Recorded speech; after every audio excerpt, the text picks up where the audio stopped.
করার পর আলহামদুলিল্লাহ ভাইরা হচ্ছে ফাইনালি হোটেলে রিচ করেছে। কেমন লাগছে আপনাদের এখানে এসে? ভালো লাগছে। ওনাদের রেকমেন্ডেশন গুলো, ফুড কেমন লেগেছে আপনাদের? অনেক ভালো লাগছে। আপনি কিছু বলেন ভাই। হ্যাঁ, ভালো আছে। আলহামদুলিল্লাহ আলহামদুলিল্লাহ। আপনারা জানেন এখন বর্তমান সময়ে সব থেকে হাইপ চলছে হচ্ছে নিউজিল্যান্ড ওয়ার্ক পারমিট ভিসা নিয়ে। আমরা গত ভিডিওতে আপনাদেরকে বলেছিলাম আমাদের আলহামদুলিল্লাহ 8 জনের ভিসা হয়েছে। কিছুদিন আগে যে ভিডিওটা দিয়েছিলাম তখন আমাদের প্রায় 10 জনের ভিসা হয়েছিল। তো আলহামদুলিল্লাহ আমাদের ফাইনালি হচ্ছে 17 জনের ফ্লাইট হয়েছে আজকে। আমি আজকে সবাইকে রিসিভ করেছি। আলহামদুলিল্লাহ তাদেরকে সেফলি হচ্ছে অ্যাকোমোডেশন এবং অ্যাকোমোডেশনে পৌঁছেছি। কোম্পানি তাদেরকে রিসিভ করেছে।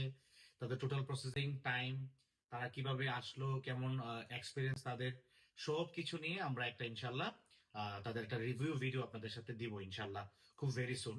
আর আজকে আপনাদেরকে জানাবো হচ্ছে আমরা আলহামদুলিল্লাহ কেমন কাজ করছি, আমাদের কাছে কেমন ভ্যাকেন্সিজ আছে এবং